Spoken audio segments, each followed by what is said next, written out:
Hey guys, কেমন আছো তোমরা সবাই? আশা করছি সবাই ভালোই আছো।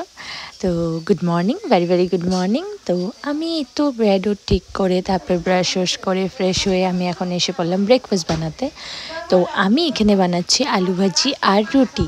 তো আজকে ভীষণ রুটি খাওয়ার ইচ্ছে ছিল, বিকজ আমাদের বাড়িতে রুটি তেমন খাওয়া হয় না, বিকজ আমাদের বাড়িতে সবাই ভাতই খায়। বাট আমি আমার পাপার বাড়িতে যখন থাকতাম, মিনস আমার বাপের বাড়িতে, ওখানে আমি বেশিরভাগ রুটি খেতাম বা অন্য কিছু আইটেম খেতাম, বিকজ আমার ভালো লাগতো সেটার জন্য। আমি ভাতটা একদমই ভালোবাসি না। তারপরে এদিকে দেখো আলু ভাজা, যেটা আলুটা পিষি আমাকে কেটে দিয়েছিল কুচি কুচি করে সুন্দরভাবে। তারপরে আমি একটু সানকিস নিচ্ছিলাম, দেখো কি মজাই লাগছে। আর এই যে আমার রুটিগুলো কি সুন্দর ফুলেছে, তাই না? তেমন একটা ভালো করে ফুলেনি, তাও ফুলেছে আর কি। তারপর তো এদিকে মা বললো যে তুই পটাপট বানা, ভাজিটা কর, চাটা বানা, আমি পটাপট রুটিটা ছেঁকে দিচ্ছি।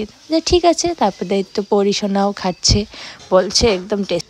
তারপরে দুপুরবেলা আমি ভাবলাম যে আজকে একটু স্পেশাল কিছু বানানো যাক, বিকজ আজকে হলো স্যাটারডে। তো আজকে আমি বানাচ্ছি কাশ্মীরি আলুর দম। এই তো প্যানের মধ্যে, প্যান কি আমরা তো কড়াই বলি, তেল নিয়ে নিলাম। তেল নিয়ে রেসিপিটাও তোমাদের সাথে শেয়ার করে দিচ্ছি। আলুটাকে সেই বয়েল করে ওটার ভিতরে পনিরগুলোকে ম্যাশ করে ঢুকিয়ে দেওয়া হয়। ওটা মা করে দিচ্ছিলো আমাকে, বিকজ লেট হয়ে যাবে। তারপরে দেখো এই যে আমি ফ্রাই করে নিচ্ছি আলুগুলোকে, আর বাদবাকি সব মশলা সব কিছু বানানোই আছে। কি যা যা দেব, আমাদের তো লঙ্কা বাটা ইউজ হয়, তো ওটাও ওখানে আছে, দেখতেই পারবে। জিরার গুঁড়া, লঙ্কা বাটা, তারপরে তোমার আদা, যেহেতু ভেজ হবে তো রসুন তো অ্যাড হবে না। তো আমার ভাজি হয়ে গেছে, তো জিরা সম্বার দিয়ে আমি এখন বানাচ্ছি। তো দেখতেই পাচ্ছ জিরাগুলো দিয়ে দিলাম, শুকনো লঙ্কা দিয়েছি, কারি পাত্তা দিয়েছি, তাহলে একটা ভালো একটা টেক্সচার আসে। এখানে আছে হলো লঙ্কা বাটা, পনিরটাকে অল্প ম্যাশ করা, আলু একটু ম্যাশ করা, আর ছিল আদা, আর ছিল না জিরাটা আমি দেইনি এখানে, জিরা বাটা যেটা ছিল ওইটা আমি লাস্টে দিব। আর এর তো দেখো এটাকে আমি এখন ভালো করে ফ্রাই করে নেব। তারপরে এখানে আছে হলো টমেটো, সাথে আছে আলু, আর অল্প আছে কাজু বাদাম, আর হ্যাঁ কাজু আর বাদামই ছিল, এগুলো সব পেস্ট ছিল। তো এর তো দিয়ে দিচ্ছি, সবটুকুই দিতে হবে যতটুকু পেস্ট করেছি। তোমরাও করতে পারো তোমাদের যেমন যতটুকু কোয়ান্টিটি চাই। যেহেতু আমি এটা রাত্রের জন্য বানাচ্ছি, রাত্রে আমরা পুরি দিয়ে খাবো বলে, বিকজ আমাদের তো স্যাটারডে নিরামিষ হয় এভরি স্যাটারডে, আর রাত্রে আমরা পুরি খাই। তো এর তো তোমাদের স্বাদ অনুসার তোমরা লবণ দিতে পারো। তারপরে আমি তো আলুগুলো দিয়ে দিলাম।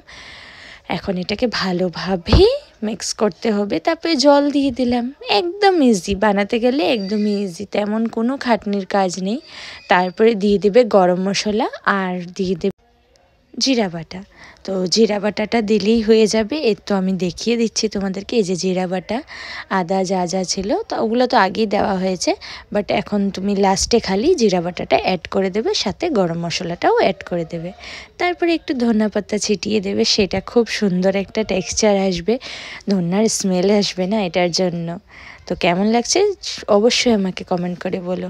আর এদিকে দেখো আমাদের টুকটুকি শাড়ি পরেছে, আমি শাড়ি পরবো, তাই ওকে অঞ্জু দিদি ওকে শাড়ি পরিয়ে দিয়েছে। অঞ্জু দিদি আমার পিসি, সে নাকি শাড়ি পরে ভীষণ খুশি, খুব ইচ্ছে করছিল তার বলে শাড়ি পরতে। আর প্লাস দেখো আয়নাতে দেখে ডান্স করছিল, আমিও বলছিলাম একটু ডান্স করো তো পরিশোনা, একটু ডান্স করো তো।